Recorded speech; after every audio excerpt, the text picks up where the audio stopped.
Hi friends, welcome to this channel. दोस्तों, teaching aptitude के 1000 plus important question के class को कंटिन्यू करते हुए आज ये हमारा जो है वो 7वां क्लास है। ओके, और आज के इस क्लास में हम लोग 20 मोस्ट इम्पॉर्टेंट क्वेश्चन को देखने वाले हैं। देखिए, ये क्लास आपके लिए इसलिए इम्पॉर्टेंट है क्योंकि यहाँ पे जितने भी क्वेश्चन आपको बताए जा रहे हैं ये सब आपके एग्ज़ाम के लिए बहुत इंपॉर्टेंट क्वेश्चन है।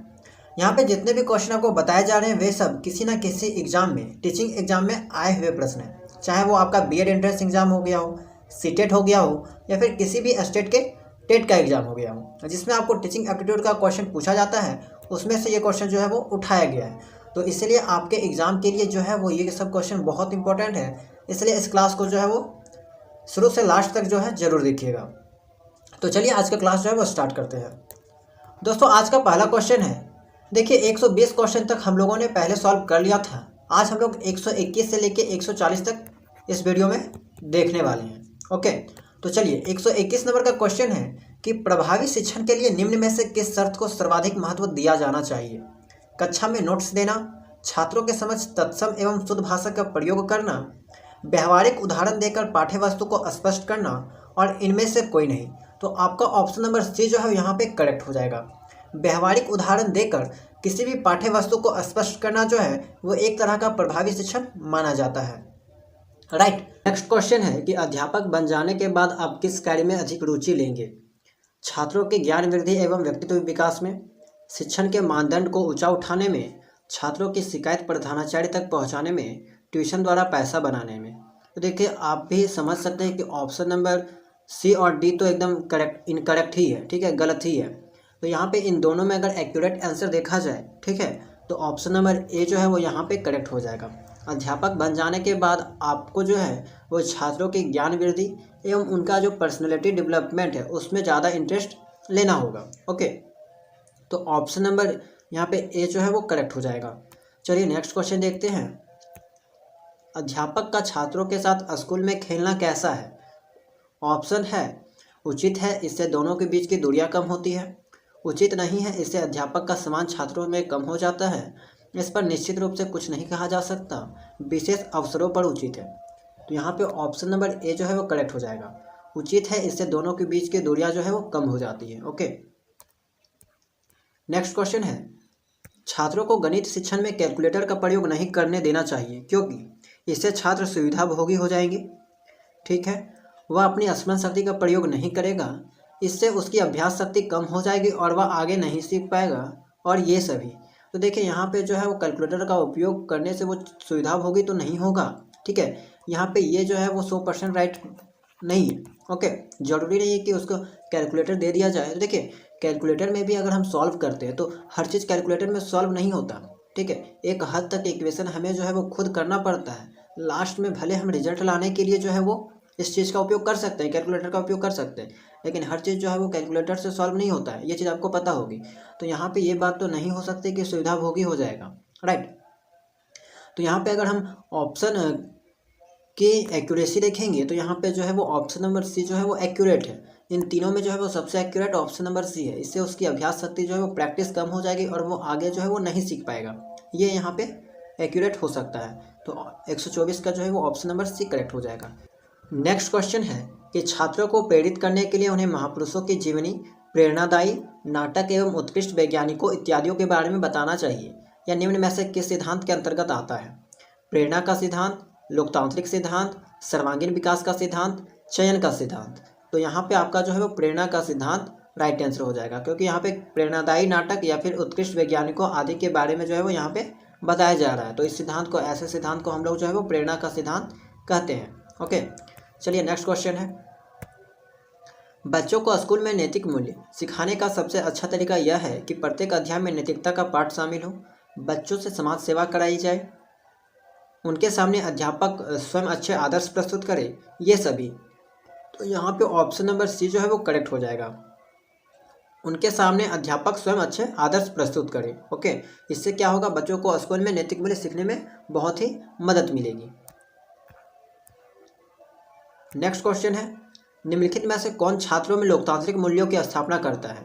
पुस्तकें, प्रार्थना सभा, वार्षिकोत्सव, खेल का मैदान। तो यहाँ पे आपका जो है वो ऑप्शन नंबर डी करेक्ट हो जाएगा। और इससे रिलेटेड हमने और एक क्वेश्चन के बारे में बताया था कि इनमें से कौन सा जो है वो लोकतांत्रिक, ठीक है, भागीदारी है, इस टाइप का एक क्वेश्चन जो है हमने सॉल्व किया था। ठीक, उसमें भी आपका जो है वो खेल का मैदान आंसर था। अगर आपने पिछला क्लास को देखा होगा तो आप को जो है वो यह क्वेश्चन अच्छे से याद होगा। नेक्स्ट क्वेश्चन है, निम्न में से क्या बच्चों के समाजीकरण में प्रमुख भूमिका निभाता है? खेलकूद, अच्छे कपड़े, बच्चे की सुंदरता, बच्चों की अच्छी पाठ्य पुस्तक। तो यहाँ पे आपका जो है वो खेलकूद क्या बच्चों के समाजीकरण में प्रमुख भूमिका निभाता है? तो ऑप्शन नंबर हो जाएगा यहाँ पे खेलकूद जो है वो समाजीकरण में प्रमुख भूमिका निभाता है। नेक्स्ट क्वेश्चन है, सरकारी स्कूलों में दोपहर के भोजन की योजना से लाभ यह है कि बच्चों को स्कूल में टिफिन नहीं ले जाना पड़ेगा।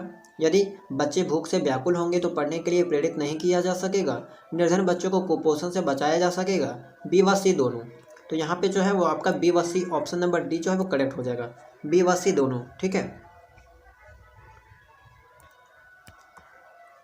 चलिए नेक्स्ट क्वेश्चन देखते हैं। उत्तम शैक्षणिक नेतृत्व के लिए चाहिए समूह के प्रति समर्पण की भावना एवं ऊंचा मनोबल, योजनाओं का सतत मूल्यांकन, समूह पर कड़ा नियंत्रण, अच्छा व्यक्तित्व एवं सबके साथ समान व्यवहार। तो यहाँ पे आपका जो है ऑप्शन नंबर 1 करेक्ट हो जाएगा। उत्तम शैक्षणिक नेतृत्व के लिए चाहिए उच्च समूह के प्रति समर्पण की भावना एवं ऊंचा मनोबल। ओके, ये चीज़ आपको याद रखना है। नेक्स्ट क्वेश्चन है, एक बाल केंद्रित कक्षा में बच्चे सामान्यतः सीखते हैं व्यक्तिक और सामूहिक दोनों रूप से, मुख्य रूप से शिक्षक से, व्यक्तिक रूप से, समूहों में। तो यहाँ पे आपका जो है वो व्यक्तिक और सामूहिक दोनों रूप से। ठीक है दोस्तों, हमने सोचा है कि आपको जो है वो टीचिंग एप्टीट्यूड का थ्योरी वाइज क्लास भी जो है वो जल्द से जल्द प्रोवाइड करवाया जाएगा। ठीक है, क्योंकि एग्ज़ाम में ज़्यादा टाइम नहीं है, इसीलिए ऐसे इंपॉर्टेंट टॉपिक्स को कवर किया जाएगा जो आपके एग्ज़ाम के लिए बहुत इंपॉर्टेंट है और उसकी थ्योरी जो है आपको बताई जाएगी। तो जल्द ही उसका क्लास जो है वो आ सकता है। तो क्लास के साथ अगर नहीं जुड़े हैं, चैनल को सब्सक्राइब नहीं किए हैं तो कर लीजिएगा। नेक्स्ट क्वेश्चन है, विद्यालय में अध्यापक का प्राथमिक कर्तव्य यह है कि वह पाठ्यक्रम को पूरा करने पर विशेष ध्यान दे, अपने करों के द्वारा अपने प्रधानाचार्य एवं स्कूल की प्रतिष्ठा को बढ़ावे, अपने प्रधानाचार्य के चारों ओर गुणगान करता फिरे, ठीक है, और छात्र हित को ही सर्वोपरि रखे और उसी के अनुसार काम करे। तो यहाँ पे जो है आपका क्या होगा आंसर, ऑप्शन नंबर डी, छात्र हित को ही जो है वो सर्वोपरि रखे और उसी के अनुसार जो है वो काम करे। ओके, तो ये जो है वो विद्यालय में अध्यापक का प्राइमरी जो है वो ड्यूटी बनता है। नेक्स्ट क्वेश्चन है, अध्यापक की दैनिक दिनचर्या का अंग होता है दैनिक रूप से पत्र पत्रिकाओं का अध्ययन करना, छुट्टी के दिनों में धार्मिक स्थल पर समय बिताना, छात्रों में अधिगम की दर को बढ़ाने के लिए निरंतर चिंतनशील रहना और कक्षा में नए नए प्रयोग करना। डी है ए व सी दोनों। तो यहाँ पे ए भी करेक्ट है और सी भी जो है करेक्ट है, यानी कि ऑप्शन नंबर डी जो है वो आपका राइट हो जाएगा। नेक्स्ट क्वेश्चन है, वर्तमान समय में बाल केंद्रित शिक्षा पर जोर दिया जाता है, निम्नलिखित में से कौन सी बाल केंद्रित शिक्षा की विशेषता नहीं है? बालक को केवल तथ्यात्मक ज्ञान से अवगत कराने पर जोर देना, बालक के मनोविज्ञान को समझते हुए उसकी समस्याओं को दूर करना, बालक के सर्वांगीण विकास पर जोर देना, बालक के मनोविज्ञान को समझना। ठीक है, तो यहाँ पे जो है आपका एक्यूरेट आंसर हो जाएगा, बालक को केवल तथ्यात्मक ज्ञान से अवगत कराने पर जोर देना। बाल केंद्रित शिक्षा पर जोर दिया जाता है, निम्नलिखित में से कौन सी बाल केंद्रित शिक्षा की विशेषता नहीं है? ठीक है, यहाँ पे नहीं की बात की गई है, इसीलिए यहाँ पे जो है वो बालक को केवल तथ्यात्मक ज्ञान से अवगत कराने पर जोर देना। ठीक है, तो यहाँ पे ये आपका जो है वो यहाँ पे ये जो है वो आपका क्वेश्चन के अकॉर्डिंग राइट आंसर हो जाएगा। नेक्स्ट क्वेश्चन है,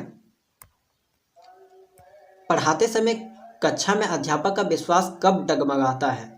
जब वह छात्रों की रुचि को बढ़ाने के लिए युक्तियों का प्रयोग नहीं करता, जब उसके छात्रों पर पकड़ नहीं होती, जब वह पाठ की पूरी तैयारी करके कक्षा में नहीं आता, और ये सभी। तो यहाँ पे जो है आपका डगमगाता कब है? जब टीचर को जो है वो उस जो टॉपिक के बारे में वो पढ़ाता है उसके बारे में पूरी जानकारी नहीं होती, वो जो है वो पाठ की पूरी तैयारी करके कक्षा में नहीं आता, तब उन्हें जो है वहाँ पे थोड़ा सा अजीब सा फील होता है, ऐसा लगता है कि वो जो है वो वहाँ पे डगमगा गया है। ठीक है, ऐसा आप समझ सकते हैं। कॉन्फिडेंस यहाँ पे जो है वो थोड़ा सा कम हो जाता है। ठीक है, तो यहाँ पे ऑप्शन नंबर सी जो है वो करेक्ट हो जाएगा। नेक्स्ट क्वेश्चन है, शिक्षण के दौरान तुलना का लाभ यह है कि तुलना के बाद किसी निष्कर्ष पर पहुंचने में सरलता होती है, नया ज्ञान ग्रहण करना आसान हो जाता है, पाठ्य विषय अधिक स्पष्ट हो जाता है और ये सभी। तो यहाँ पे जो है आपका ऑप्शन नंबर डी करेक्ट हो जाएगा। शिक्षण के दौरान जो है वो तुलना का लाभ इसलिए किया जाता है क्योंकि यहाँ पे जो है वो ये तीनों आपका ऑप्शन करेक्ट हो जाएगा। तुलना के बाद किसी निष्कर्ष पर पहुंचने में आसानी होती है, सरलता होती है, नया ज्ञान ग्रहण करना आसान हो जाता है और पाठ्य विषय अधिक जो है वो स्पष्ट हो जाता है। तो ऑप्शन नंबर डी यहाँ पे करेक्ट हो जाएगा। नेक्स्ट क्वेश्चन है, एक अच्छी पाठ्य योजना में सबसे अधिक समय दिया जाना चाहिए भूमिका को, छात्रों की शंकाओं के निवारण को, विषय के प्रस्तुतिकरण को और गृह कार्य को। तो यहाँ पे जो है वो विषय के प्रस्तुतिकरण को राइट आंसर हो जाएगा। एक अच्छी पाठ्य योजना में सबसे अधिक समय देना चाहिए किसमें? विषय के प्रस्तुतिकरण को। ओके, नेक्स्ट क्वेश्चन, निम्न में से कौन सा काम एक शिक्षक के लिए बिल्कुल अनुपयुक्त है? देखिए यहाँ पे अनुपयुक्त बोला गया है, ठीक है, जो कि उपयुक्त ना हो। तो शिक्षक का जनसेवी होना, तो ये तो कोई गलत बात नहीं है। दूसरा है शिक्षक के छात्रों के समस्याओं के हल मात्र से ही रुचि होना, तो ये भी ठीक है, आपका अनुपयुक्त तो नहीं है। शिक्षक का कक्षा में हर सप्ताह टेस्ट लेना और कॉपियों का मूल्यांकन करना, तो ये भी उपयुक्त है, अनुपयुक्त तो नहीं है, ये उपयुक्त है, ठीक है। अनुपयुक्त यहाँ क्वेश्चन में पूछा है, तो नेक्स्ट ऑप्शन है कि शिक्षण के महत्व को कम करके उपयुक्त कोई काम करना, तो ये जो है वो अनुपयुक्त है। शिक्षक के महत्व को कम करना ही यहाँ पे जो है वो अनुपयुक्त लगता है, ठीक है। तो यहाँ पे ऑप्शन नंबर डी करेक्ट हो जाएगा। नेक्स्ट क्वेश्चन, आजकल के स्कूलों में अधिक बल दिया जाता है सूचनाओं को रटवाने पर, परीक्षा पास करवाने पर, छात्रों में ज्ञान के संग्रह पर, विज्ञान विषयों के शिक्षण पर। तो अधिक जोर किस में दिया जाता है? सूचनाओं को रटवाने पर। ऑप्शन नंबर ए जो है वो करेक्ट हो जाएगा। नेक्स्ट क्वेश्चन और आज का आखिरी क्वेश्चन है, भूगोल का पाठ पढ़ाते समय शिक्षक तुलना विधि का सहारा ले सकता है। इस प्रणाली से छात्रों में निरीक्षण के गुण का विकास होता है, सोचने का गुण का विकास होता है, परीक्षण के गुण का विकास होता है और ये सभी। तो यहाँ पे आपका ऑप्शन नंबर डी जो है वो करेक्ट हो जाएगा। तो दोस्तों आई होप कि आप लोग को आज का क्लास पसंद आया होगा। वीडियो को लाइक ज़रूर कर दीजिएगा और चैनल में अगर नए हैं तो चैनल को सब्सक्राइब जरूर कर दीजिएगा।